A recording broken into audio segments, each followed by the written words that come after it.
What's up, everyone? Welcome to Bluegrass State of Mind, the show where three college roommates talk life, sports, and all the ridiculous things that happen in an apartment we like to refer to as Room 302. We're bringing you stories, hot takes, and the kind of late-night debates that probably should have stayed in the group chat. So grab your headphones, sit back, and get ready for a wild ride through our past college life, sports, and everything in between. Let's get into it. This is Bluegrass State of Mind. Welcome back to another episode of Bluegrass State of Mind. Guess who's back? Back again. Who is that guy? I know, who back, is this fellas. guy? Good to be back. Who sent him an invite? Colton, is it me or has our audience went up since Mason has been... It's crazy. We like doubled our viewership in the last 2 Yeah, weeks. I mean... This is my sign-off, my final episode. No, it's good to have you back. Better communication as well tonight. Thank you for actually saying, what time are we doing this, fellas? And actually responding today in our message instead of MIA. Listen, I've been very busy the last few weeks. Okay. Still don't have everything done, but we're close. Yeah, you're getting there. That's all that matters. All right, well, let's start off. Don't think we need to harp on this too much, but just give a little bit of an update. Last week, previously, me and Colton really hit home and talked a lot about UK basketball schedule, how Louisville was the first game of the season, talked about the strength of the schedule early into the season. But now that's changed. We have picked up 2 games actually before the Louisville game. I could be saying this wrong. How would you all pronounce this word? Nichols. And then Valparaiso or Valparaiso. I know. Yeah, Valparaiso. I've seen them before. Honestly, I don't know much about them. Either one of you all know much about them. I didn't do a lot of research on them. I don't know. I mean, I know the names. I know Valpo, but just let's do like a 2-minute session and then we'll move on because I don't want to take too much time on this. Mason, do you like that we've added 2 games before the Louisville game, or should we have just kept it? Just real quick, what's your thoughts on that? No, I do like that we added these 2 games. Another thing that I was going to point out that I really like is our exhibition games aren't against, like the Brushes or the Georgetowns. He's going out. We're going to play Purdue and Georgetown during our first 2 exhibition games. So I think that's a good, early test, early feel for where we're at as a team because Purdue's supposed to be really good. And then throwing 2 more in there to kind of, iron out any wrinkles we might have had in those first 2 exhibition games before we play Louisville. So I like it.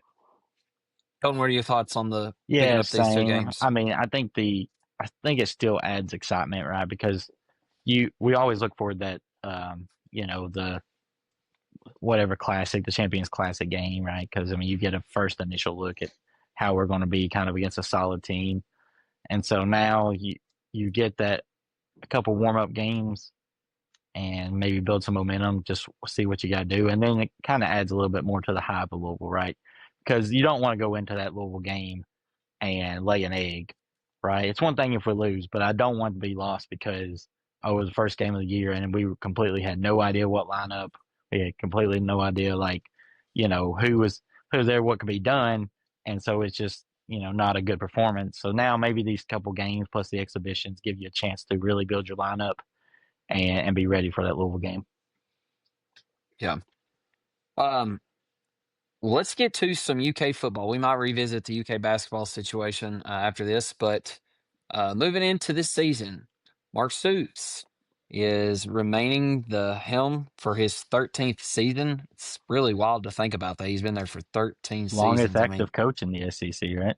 Yeah, that's wild. Yeah. Obviously, after a 3-win season, most people know that his job and stability, it's on the chopping blocks. There must be an improvement this season. It coming off that 4-8 in 2024, we missed the bowl game for the first time since I think I had 2015.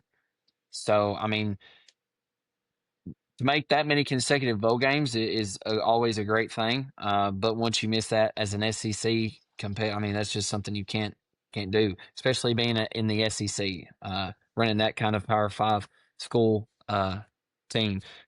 So we're going to break down some of these games, but I do want to throw out some other things just before we get into that. So FanDuel, as of right now, has Kentucky's win total set at 4.5 games. And that's what we're going to dive into a little bit. ESPN ranks Kentucky 34th overall, approximately 5.6 wins. They're hinting at a 6-6 finish. So, and then, we're the wins that we're going to be looking at are not many. And Hold on. Did you say we were ranked 34th? Like, as in, like, FPI ranks Kentucky 34th overall. That's what it said.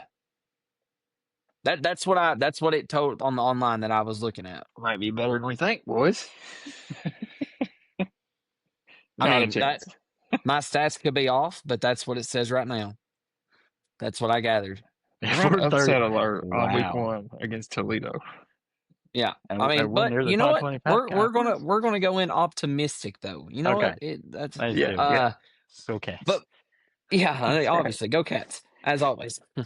But one thing that we had already talked about too is there's just not a lot of guys that we know on this roster. We know the Cutter Bowley, obviously a Kentucky guy. We know the Texas A&M transfer, Calzada.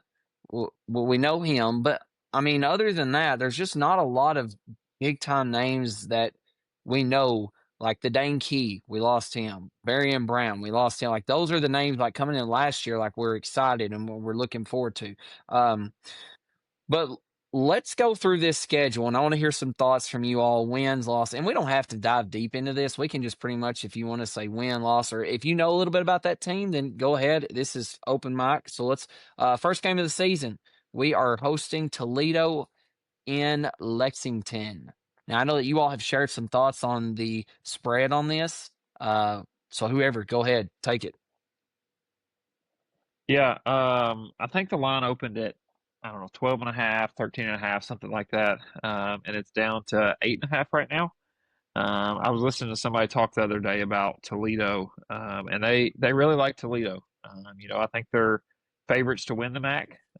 So it'll be an interesting week 1 game.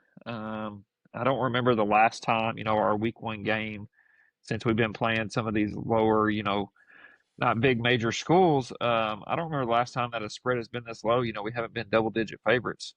So I think it'll be a good test for us, kind of give us a good expectation going into the rest of the year and heading into SEC play. But is it a good test though? Because I feel like football is a little different than basketball. Like for football, I look at Kentucky and I'm glad that we have usually those first two games that we know for sure that we can win. And the reason why I say that is because the SEC is so, so tough. And, like winning is hard to come by. Not that it's not hard to come by in basketball, but in basketball, I feel like you're going to go out and you're going to win some and you're going to lose some. Um, and in football, I just feel like you've got to get those first one or two like that. Those are two like those are important games to have if you're wanting to make a bowl game, especially like the type of team that Kentucky is. You know what I mean? And y'all may disagree with that. Colton, what are your thoughts on this Toledo matchup? Yeah, I mean, I do think it'll be a good, and the reason like it'll be a good measurement a little bit, and the reason is yes, even, I do think Toledo's going to be a good team, and the thing is, if you can go in there as an 8.5 point favorite, and let's say we go in there and we can win by 2 touchdowns or even a little more than that, well, what that'll show me that at least when it comes to Vandy, Auburn, Louisville, some of these other teams that we're going to have to try and sneak wins with, that maybe you actually have a good enough team to pull it out, right? You know you're going to lose to Georgia. You're going to lose to Texas, right? Yeah, I mean you're losing probably at Tennessee. Like you know those are coming. So you got to look at the schedule and say which of these games are we not like? Do we at least have a 40% chance or 35? And then this would be a good measurement. You take a Toledo squad that's supposed to be that good, and if you can go in there and handle them by a couple of touchdowns, then at least you should be able to go in and not like have a chance against Vanderbilt and Auburn and some of these other teams that are going to be pretty good teams, but beatable compared to the Georgias and some of them. So I looked up another ranking, and this ranking, I don't know, I must have got off something wild, but this one has us at the 52nd. That sounds Closer. more right. Closer. Yeah. Definitely closer. Yeah. Okay, well, let's move on. So then after that, we get right into SEC play. We are hosting Ole Miss. You talk about an Ole Miss team that we went and beat. By far the biggest win of the year, where nobody saw it coming. Ole Miss was hot at the time. They were looking at chasing a college football playoff team, and then we go and beat them at third place. Man, is that not Kentucky just being Kentucky? I mean, like, Absolutely. so is this a redemption game for Lane Kiffin to come back and say, you know what? I don't know what you all done last year, but that was just a fluke. Or is this could we feed off maybe a win on Toledo and then Mark Stoops gets this trend where he's got to prove himself again? Yeah, I like that matchup. I think Ole Miss is going to be, more focused just because of what happened, but they don't have Jackson Dart. They've lost a lot. They've lost a lot. They're still going to be very competitive, but it's going to be our first SEC home game. I hope it's a night game. And 3:30. It's at is 3:30. at 3:30. So I mean, Yeah. I just think that if the way that Stoops has been, I hope that I think we could take that game and like muddy it up at least. Whether or not we win, but you kind of know, like, was it last year when Georgia came and we Yep. had Year 4 before. field goals? We lost 13-12, or Was it was last it the year? year before? I think it was last year year or the before. year before. Maybe it was the year before. Anyhow, we I lost don't know. 13-12 or something like that. We had 4 field goals. Yeah. Right, Maybe but it we was shouldn't last have. year because he punted it from like inside our 50 and everybody was fired up. Yeah. Oh yeah, it was that. So like, I think we can have Ole Miss come in and make that type of game, regardless how good they are. So I like that match. I mean, they're going to be wanting revenge, but they've lost a lot, and they're going to have to see what they have also. Yeah. Tell you what we're going to do tonight, fellas, because I don't think we need to go through all 12 games. Let's just do half tonight and then get the other half next time, because I feel like it may take up two. Let's just do 6 tonight, the first 6 games, and then do another 6. Or it don't matter. Are we want to talk about it, or are we just giving? Well, I mean, it don't matter. Do y'all want to talk about it or go win loss? Let's just give our predictions.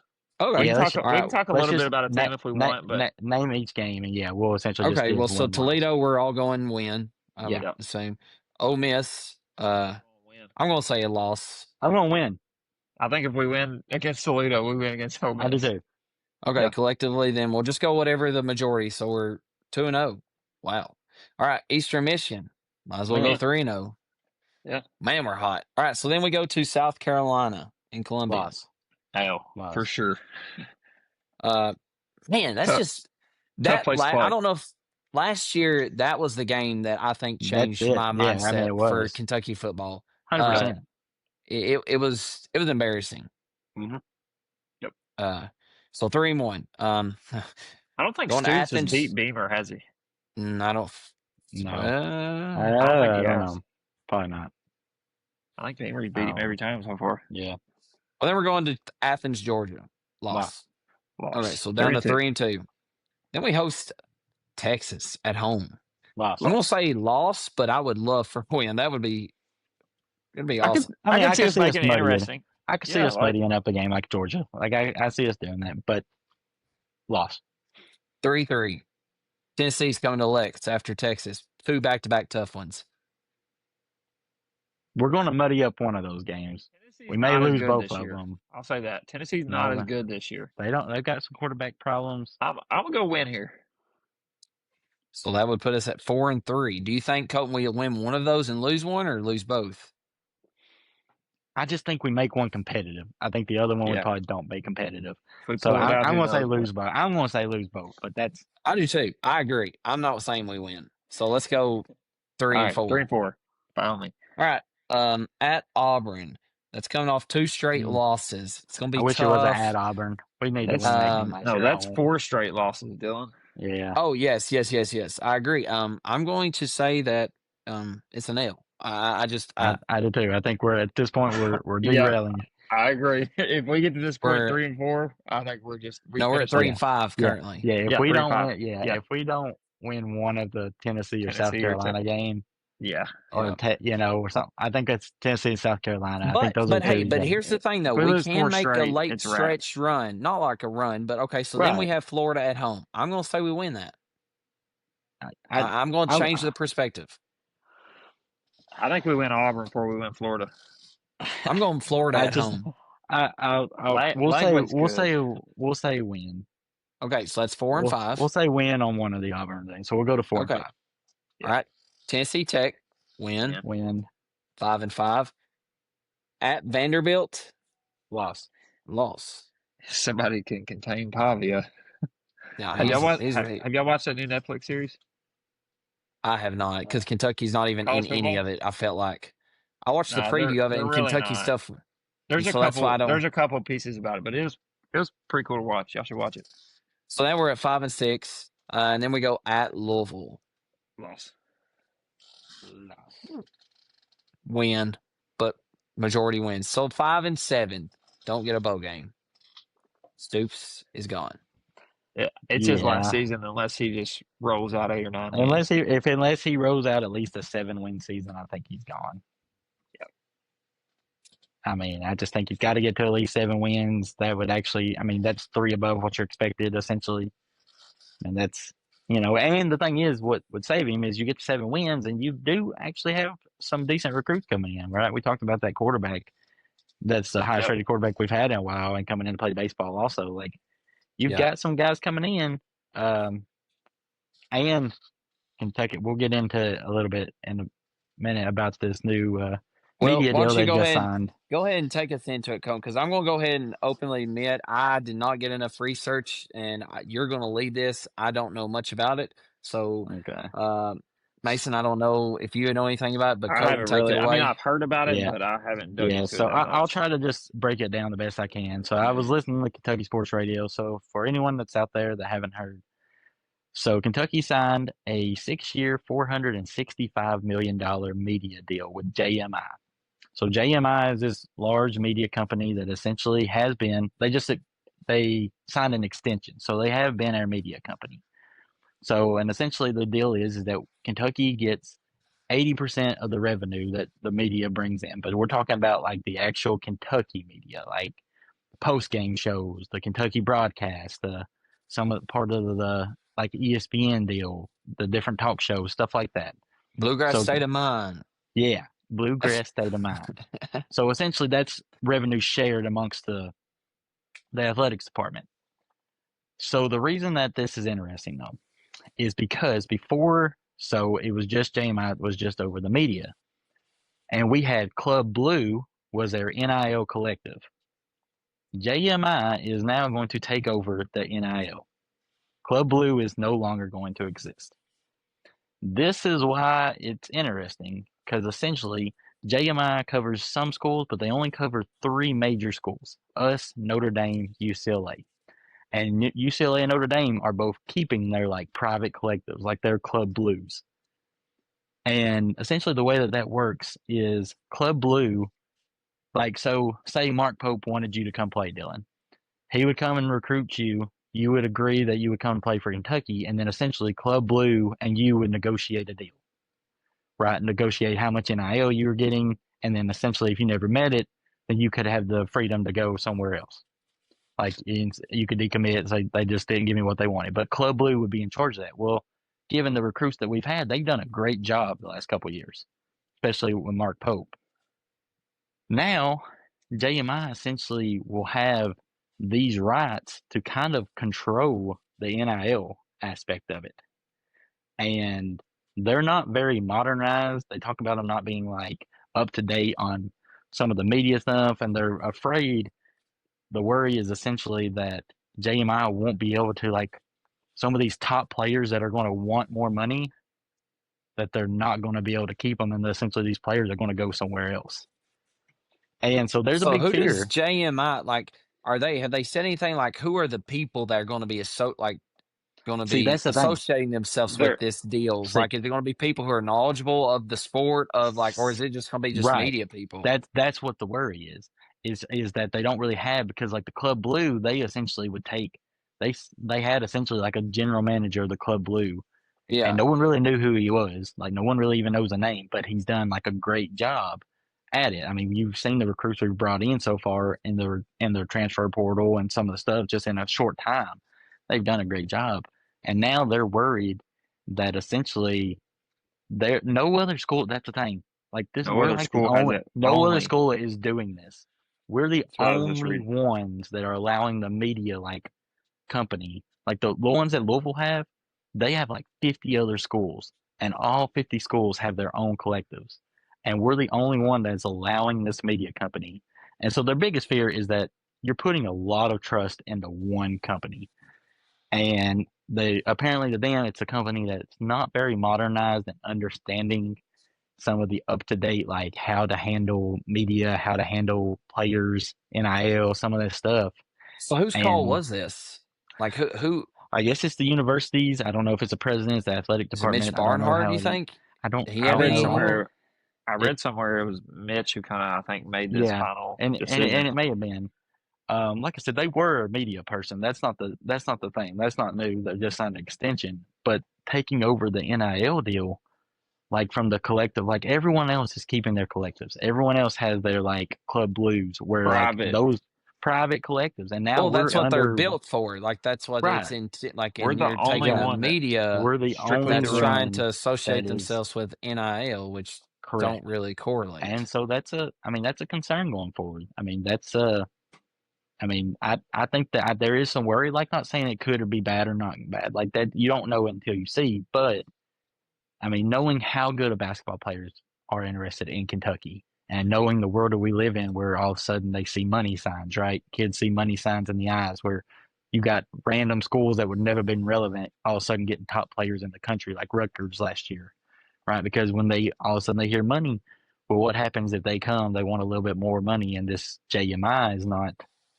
up to date with understanding how to get them in. And the next thing you know, they're going to these other places with these collectives.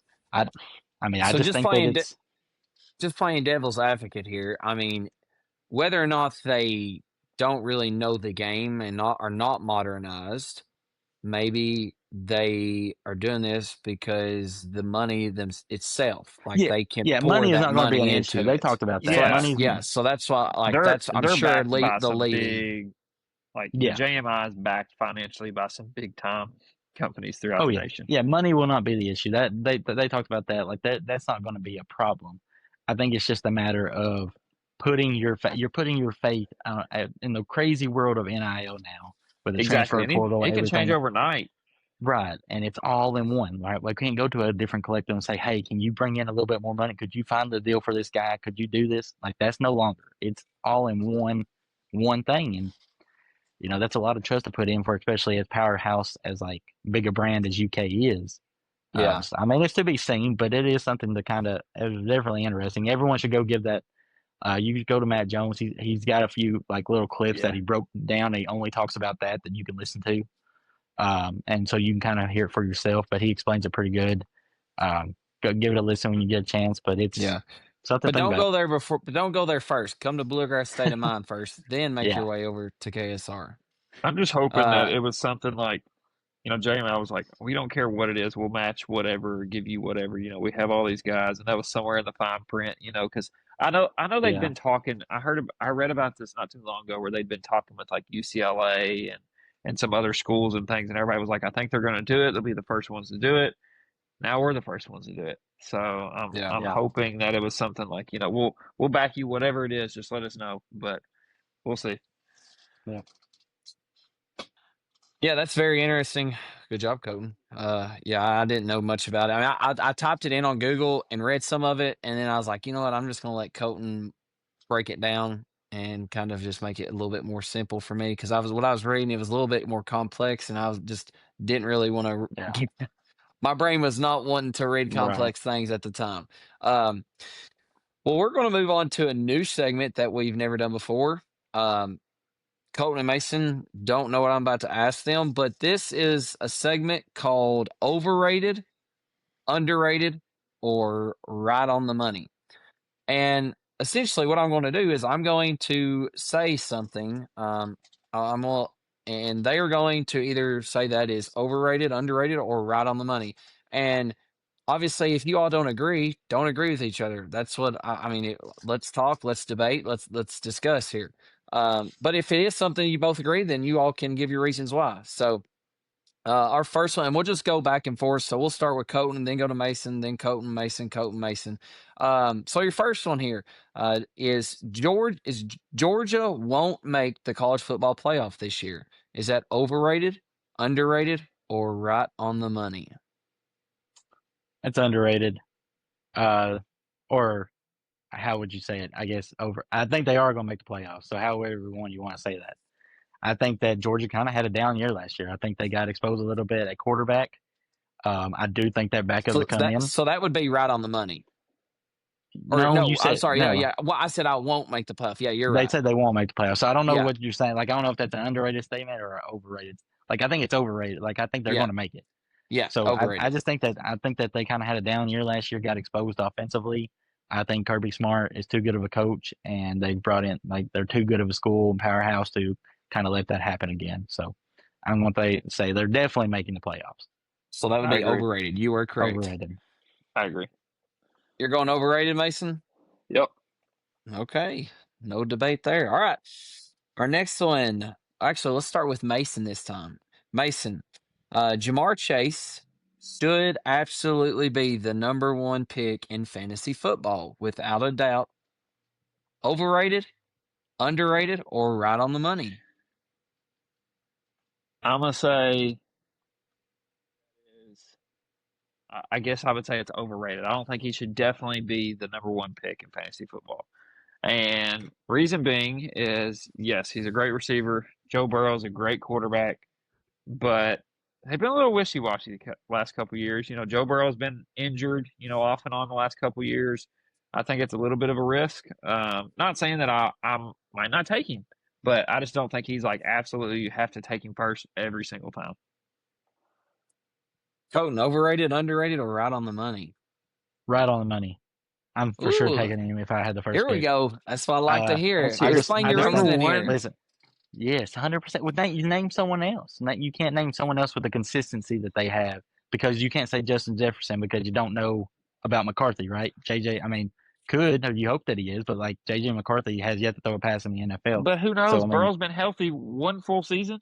and we saw what happened. They were throwing like 300-yard receiving games. I mean, You're just banking on too much there.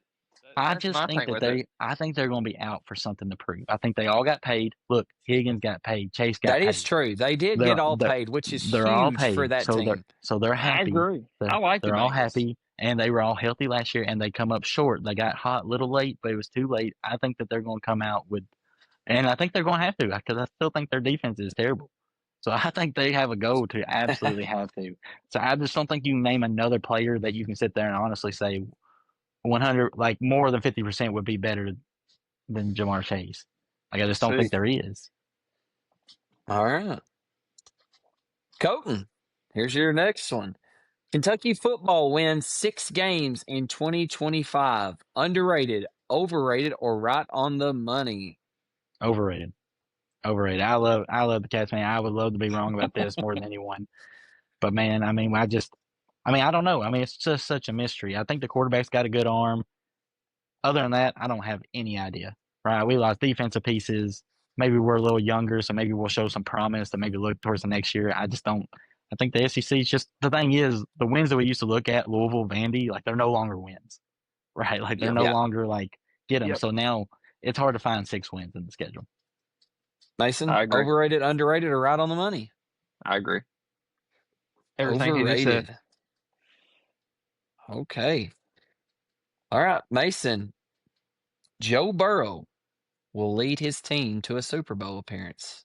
Overrated, underrated, or right on the money? This year? Yes, this year. I didn't say win. I just said lead. Overrated, underrated, or right on the money? I'm going to say, you know what? I went opposite last time. I'm going to say right on the money. I'm going to take the risk this time. They stay healthy. I think they definitely, like Colton said a minute ago, they definitely have the caliber offensively. And I think Joe Burrow is the best pocket passer in the league. He doesn't have the mobility that Josh Allen has or Lamar Jackson, but pure quarterback, old school quarterback. The I Tom think he's the Brady's closest thing to Tom Brady since, for exactly. sure.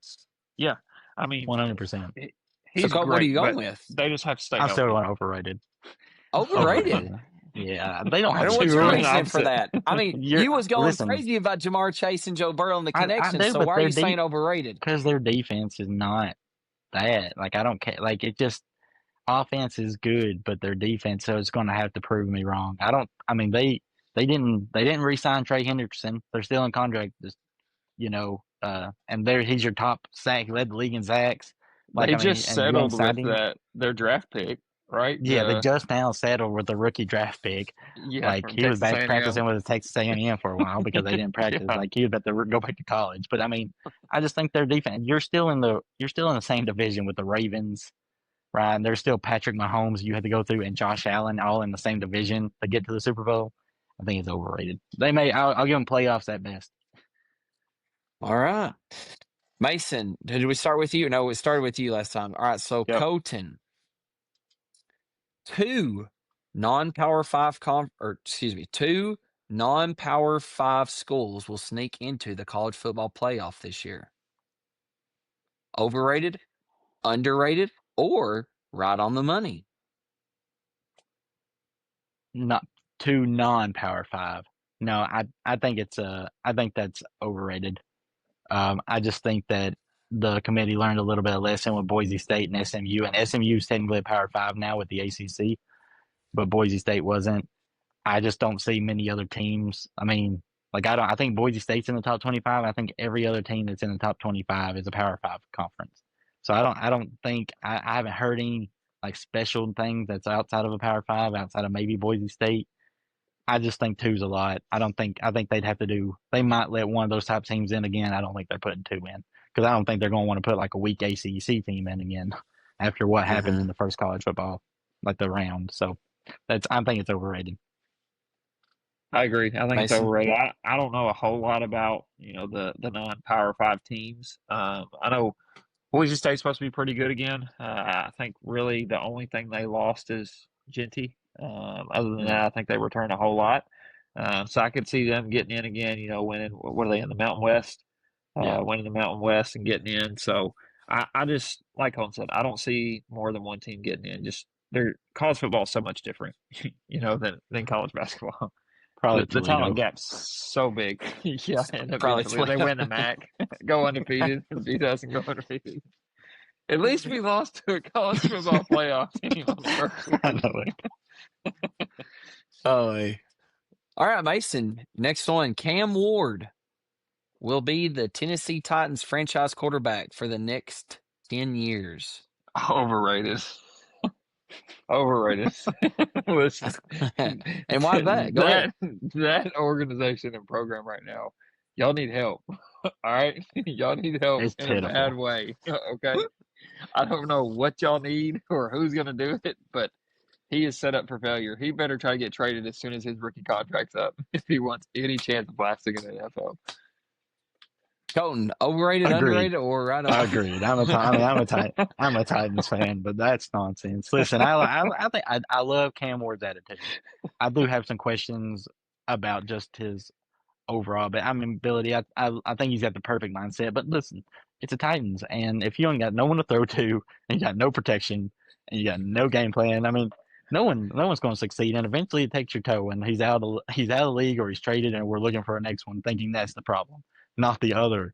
Let's continue to get these 12-year receivers in here, run a 5.2 40. It all started when y'all traded AJ Brown. Yeah, I mean, like, I've downhill from never there. seen a chain react. Oh, I mean, what the absolute nonsense.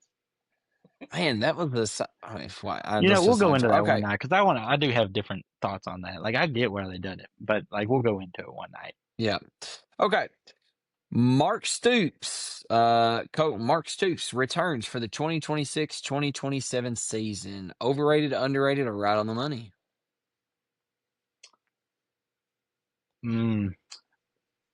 I'm gonna say overrated. I just don't see many wins on the schedule. I think, the only thing I think Morrow's left now, I think we talked about Vince Morrow left, right? And everyone was like, he's big friends with Stoops. He's still recruiting. Now, I will say, Stoops bringing in a couple of decent recruits since Morrow left right now is maybe the only thing that technically kind of saves him if he has a bad year again. I just think there's a name floating around named John Gruden that says he would love to coach in the SEC, and I'd say Mark Stoops is the closest thing to being on the hot seat in the SEC of all the coaches. So, I mean, that could be a possible. Who knows? I just think that they have. I also think Summerall is still out there at Tulane. I just think that there's a possibility. There's too many options out there for Stoops to have another bad year. So I'm going to say overrated. So you're going overrated. Okay. Mason? Same thing. I think the only way he stays is if he gets to 8 or 9 wins, and I do not see that happening with the schedule. Like Colton said, I think there's other options out there that are, wanting to come to the SEC and try to prove themselves. And they may not be here long, but that's fine. As long as they may just use us as a stepping stone to get to a bigger name program. But that's fine. I think there's better names out there, and I think people have kind of, at first, I think we enjoyed the style that Mark Stoops played. Because he was getting us wins that we weren't used to. But now at this point, I think people are kind of thinking, oh, he's too conservative. If we're ever going to compete in the SEC. You want a fresh voice. Yeah. It's time. Yeah. All right, we have 2 more. And what we're going to do here is I'm going to give one apiece. And if one of you all want to reply back to the other, you can. Okay? All right. So, Colton, the Dallas Cowboys will win a playoff game this year. Overrated, underrated, or right on the money? I'm going to say right on the money. I'm going to give the Cowboys the benefit of the doubt this year. I think Dak. I like Dak. I think that yes, he hasn't maybe proven in the big time like he should have, but I think he's a good, solid quarterback. He's good at the podium. If he can stay healthy, I think he's a good, solid quarterback. Listen, CeeDee Lamb has a second option now. Pickens, if he doesn't get in trouble. I mean, we haven't seen a CeeDee Lamb without having a true number 2, right? That people can't just double team him. I think Ferguson's a really good tight end. And they also have 5 first-round picks on the offensive line. If their defense can shape, I think that they're definitely a wild card team and could be a little dangerous anyhow. And no one wins back-to-back years in the NFC East, so this may be their year to win the NFC East. I agree. Right on the money. Okay, so no. All right, last one, Mason. Aaron Rodgers is a top 5 quarterback of all time. Right on the money, overrated, underrated. I'm a Packers fan. Talent-wise, I'm gonna say right on the money. No. Can't say talent-wise. I'll tell you what. I'll give you a top 7 quarterback. I'll even throw 2 more in there. Top 7 quarterback of all time. Overrated, underrated, right on the money. Right on the money. I think, and I'll go into talent-wise. I think he's one of the best quarterbacks of all time to come through the league. When he was in Green Bay, he was the best quarterback. Arguably the best quarterback in the league there for a few years. You still had kind of Tom Brady in his prime and things like that, but there were years where Rodgers was playing better than him. And I think football's such a team game. He had a great defense that year that he won the Super Bowl. That really helps out, especially in the NFL. Any team can beat you on any given night. But I do think that talent-wise, I know he's a weird dude. I don't agree with a lot of the things that he's done. But I do think talent-wise and as a quarterback, he is top 7 all time. Now, he doesn't have the accomplishments and things like that as some of the others, but I do think he is. Colton, do you want to respond? I mean, I'm going to say overrated, but just because I want to go with a quarterback as a whole. I'm not going to argue his passing ability because I do think if you just went simply off of passing ability, he probably would be a top 7 quarterback. But when you just say quarterback, I would think you have to include accomplishments, leading, getting the best out of team, different things. And I just think that he probably falls somewhere in the 10 to 15 range, probably most likely. That's where I would probably put him. Technically. So, I mean, I'm not going to argue his passing ability because I've always thought that he was, an unreal Who do you put above Brett Favre or Aaron Rodgers? I mean, I mean, really, I don't think there's a whole lot of. I mean, Rodgers has had more accuracy, but I mean, Brett Favre. I mean, he also took the Vikings to an NFC Championship once he left. I mean, at 40 something years old, like at 40 something years old, I mean, I just think you automatically think Brady, Manning, Montana, Marino.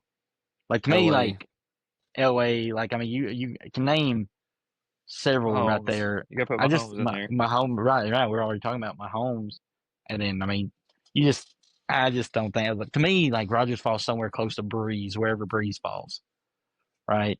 Drew Brees, because they both won one Super Bowl. I mean, one's the most accurate passer pretty much of all time, and Drew Brees, and then one's the most talented True. passer, one of the most talented passers in Rodgers. So I mean, I think they kind of fall wherever you put Brees. I think you pretty much put Rodgers. Yeah. Well, maybe that's something we can dive a little bit deeper into sometime. That'd be interesting. Well, that's it. That concludes our little segment of overrated, underrated, round the money. Hope y'all enjoyed it. Maybe we'll do it again. Like More. it. It was all football stuff. All right, let's get on to a little bit of a different segment. We're going to give two things that people or adults, I would say, they actually hate, but they pretend to like. So there's two things that adults hate, but they actually pretend to like. Mason, give us one. What's something an adult hates but pretends to like? I'm not going to say that this is me or particular everybody, but I feel like there's a vast majority of people who just kind of dread this sometimes, throughout the year. I'm gonna say, and again, not me, all right, probably not either one of y'all, but family holiday dinners. I feel like there are family gatherings, things like that. I feel like there's a lot of people out there who are just like, man, I would rather be doing anything on my Saturday or Sunday or whatever it is than going to listen to the family drama. There's something going on, your loud uncle, whatever it is. So I think that's a big one that people that they'll admit to, like I'd admit it to Brittany or you'd admit it to Claire, Dylan, something like that. But Yeah, I feel like nobody but really not in comes out front and of the says family. Not in exactly. front of Yeah, the family. They're like, I'm yeah. so happy I came today. It was such a good time seeing everybody.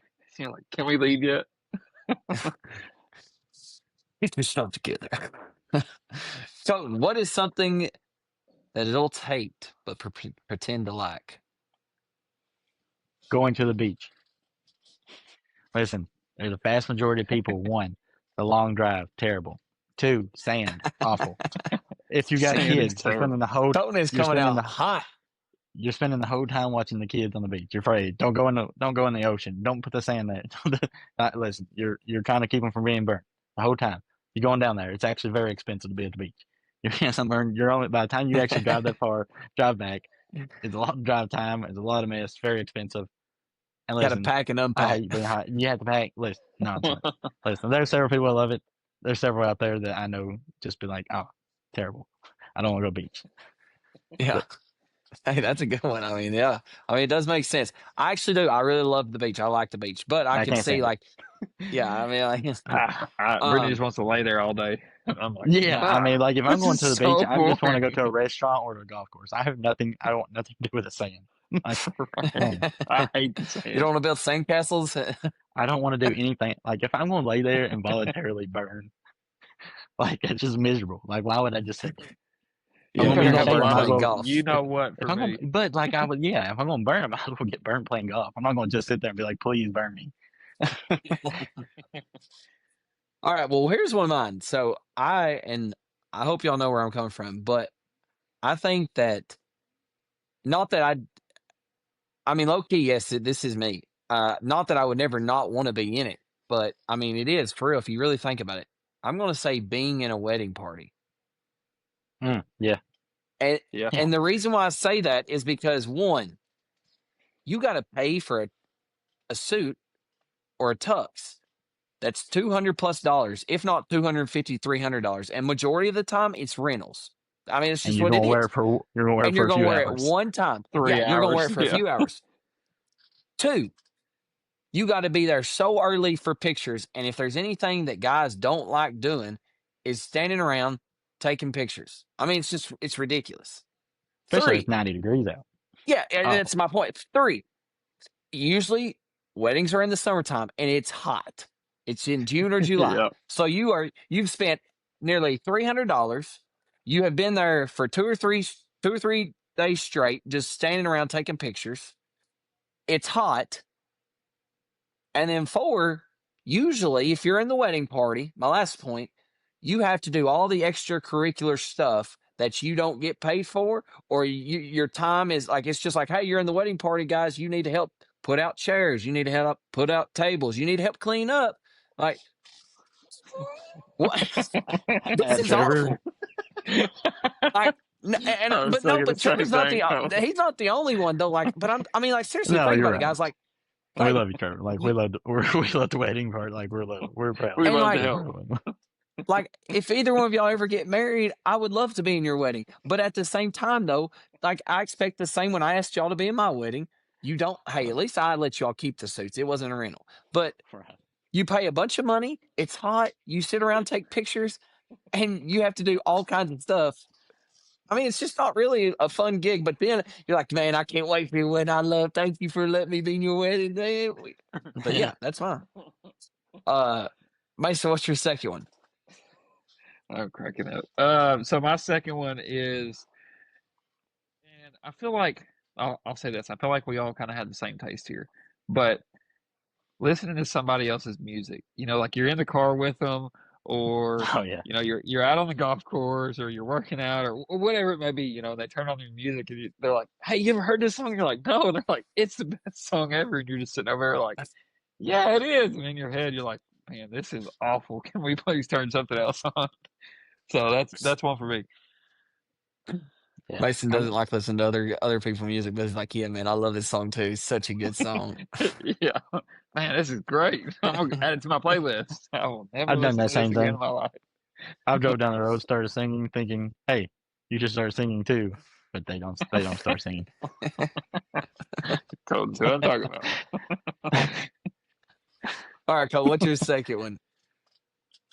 Okay, going to a game that you have to sit in the nosebleeds. Don't tell me it's better than watching it. That's a good one. Do not That is tell me a that really it's better. good one. Don't tell me it's better than watching on TV. Like, I don't care who you are. And listen, I don't like, especially you could go to a no-name game, like, right? Like if we went to the Toledo game, or of course UK football is not that bad, but say we went to, they play what is that, Nichols in basketball, right? I've got season tickets, right? They're not far from the nosebleeds. They're in the center court, but they're not far from those. I mean, they're not far from the top of the top. But like I said, it's a cool atmosphere, but would I much rather not drive 2.5 hours to sit there when I can much better see the game on TV? Don't tell me I couldn't see the You game can on get a TV. bathroom break without having get to a get bathroom. up. I You don't can have get to a walk out. snack. I don't have to worry about That's people a really around good you. one. Yes, that So I'm I'm gonna gonna say that is people, right on the money. yeah. People say I Right love on going. the Yeah, money. that was fun to go to the game, but legit, I mean, I know you probably would rather watch it at home.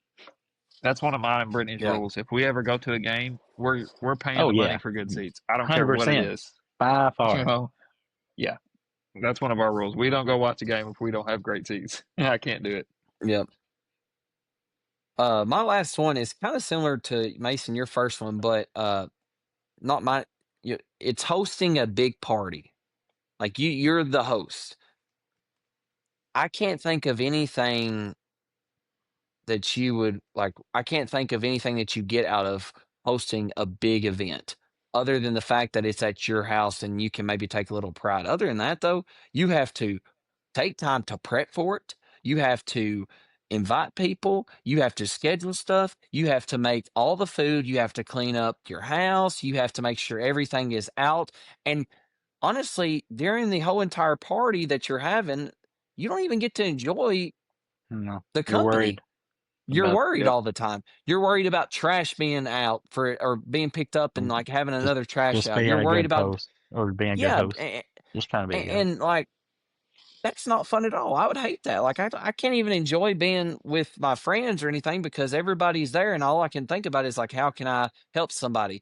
Like I mean that's fun. And yeah, you want to be able to be a good friend, but like is it really that fun that you're not even getting to just chill out with the guys or the girls or whatever it is? So I agree. I think that's something that people pretend to like is hosting big parties, but it's actually awful. All right. Well, good segment. Let's get into our last one. We got about 10 minutes, 15 minutes left. So let's wrap up on some Ricky Fowler drama. Colton's guy, Ricky. Man, there is a lot going in to the PGA Tour right now. A lot of backlash against Ricky. And you're maybe thinking, why? Well, here is the reason.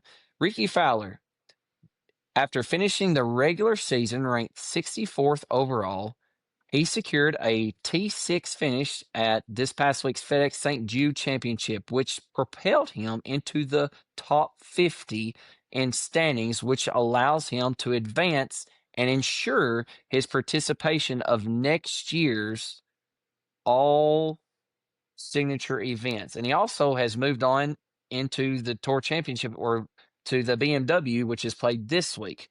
Now, yes, that's all great for Ricky, but the reason he got this chance is because nearly half of his 60 or 665 regular season points were accumulated through 6 sponsor exemptions into signature events, which included the Memorial Tournament, where he earned 176 points, where he got a T7 finish. Colton, talk a little bit about what a sponsor exemption is, because there might be some listeners out there who don't really like, what does that mean that he got sponsored exempt into these tournaments? Yeah, so they give out sponsor exemptions. Obviously, there's several sponsors that pay big money into the PGA Tour for the advertising, media, all the different things, right? So, like, say there's a Rocket Mortgage Classic, right? Or you see the Travelers, right? Like the actual Travelers, like they allow them to have a sponsor exemption because they may have a guy or a local guy, or they may have a guy on tour that represents their brand that they want to show it, that they want to see in there. And that's why Yeah. they allow that, is because these guys are paying big money for them to come and play. They're paying the big purses. They're doing the big thing. So they at least allow them to say, hey, we want this guy playing because he represents us. We want these guys playing because we think it'll help build the tournament viewership. We think so. That's why they allow a few sponsor exemptions for these type of tournaments. Well, the backlash ultimately is saying, hey, it's not fair. Ricky, he didn't deserve to get into any of these tournaments. I mean, it's just sponsor exemptions, which most of his points came from those sponsor exemptions. Mason, is this good for the tournament, or is the tour? Like, is this something that you see is a bad image? Is it good to keep these sponsor exemptions alive? Because, let's just be honest. Ricky Fowler got these exemptions because his name is Ricky Fowler. What does that mean for the PGA Tour? Is it good to have these guys? What are your thoughts on this whole situation? And then, Colton, I want to hear your thoughts because I know you're a big Ricky guy. Yeah, I know Colton's probably leaning, one way pretty hardly. But I think it's good for the tour. A guy like Ricky, he's a great guy. He had success. He's really popular, has a huge following. I think for somebody who's given a lot of his life and time and effort and everything else and put into the sport, I think it's great for the tour. I know some people probably disagree with that and like, oh, there should be some of these other guys who have this opportunity and yada yada. But he's put in his time. That's why he's getting these. He was a big name at one point, and that's why he has these exemptions. He's good for the game. He brings in money. They're always trying to grow the PGA Tour, so I think it's good. Yeah, I mean, Colton.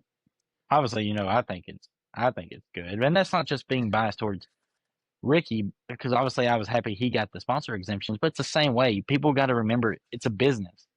Right? The PGA Tour is a business, just like the way the NFL is a business, the NBA is a business. Like these guys have jobs. They're not just teams. They're not there on scholarship. Like they got jobs.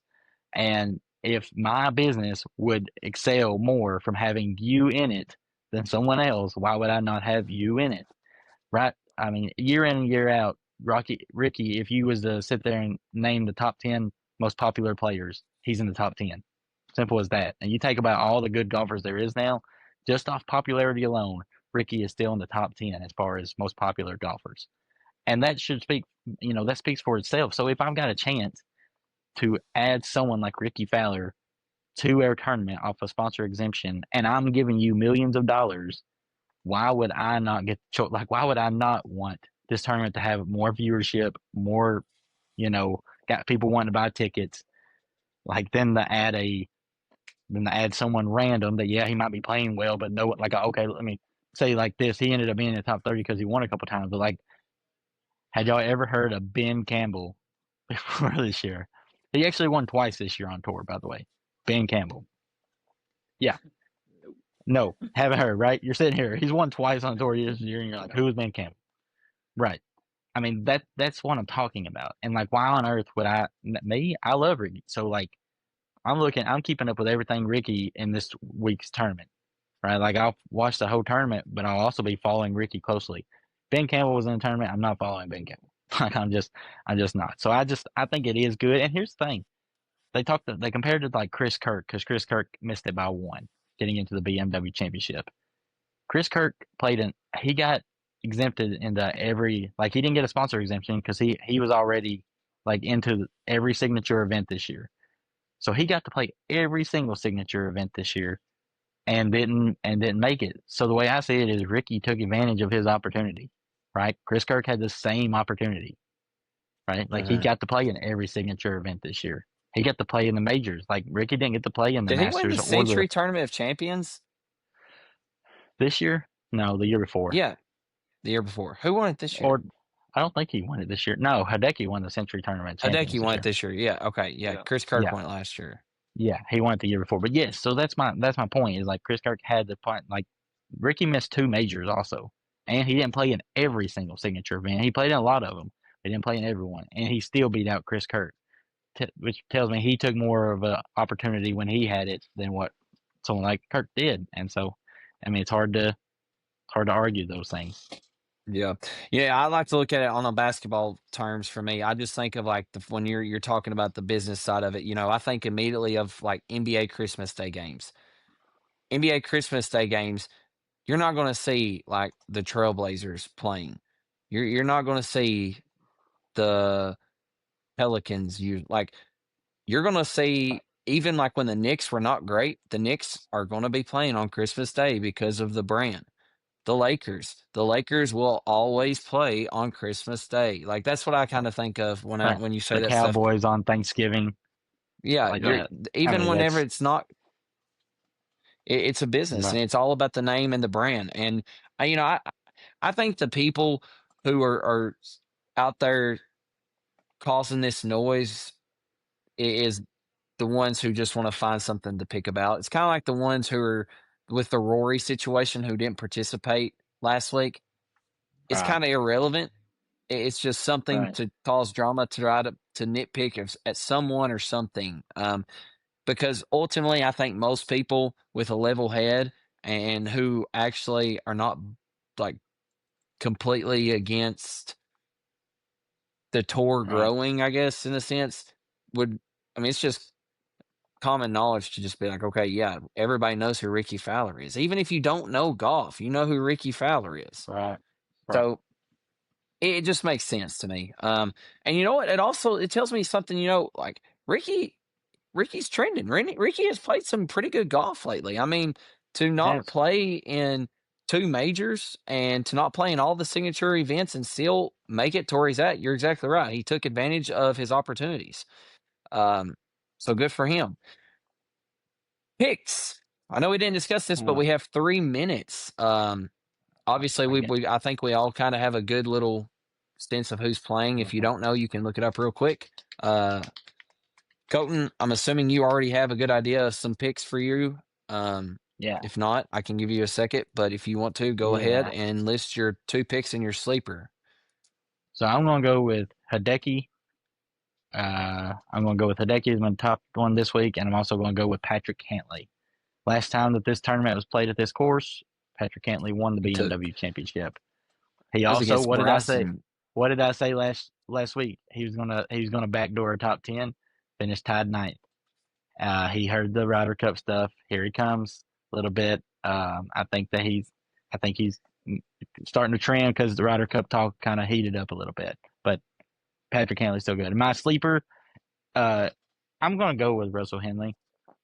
I mean, he's not much of a sleeper, but I just think that he's also trending. I just think he's played a very good golf this year. I'm excited for him on the Ryder Cup. I think he's going to be one of our strongest players. I think he's a guy that you just don't want to see in match play and just rarely messes up, constantly kind of a dog.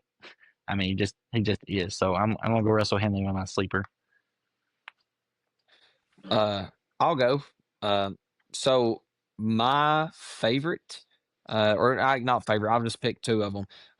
My first one is going to be, well, I just went blank. I had it in my head. Andrew Novak. I think Andrew Novak had a really good week last week. Um, I, I thought that he putted very well.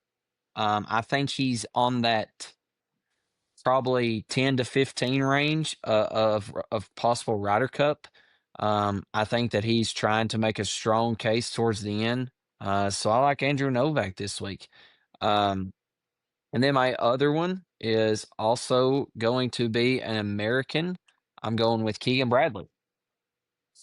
I think that he's also going to, and like again, I like the Americans right now, and the reason why is because I think that these Americans have something more to play for, other than the Europeans. The Europeans, pretty much everybody is a lock. It seems like on their team. The Americans, it's a head case. When you talk about that 8, 9 to 12, I mean, like it's a toss up right now.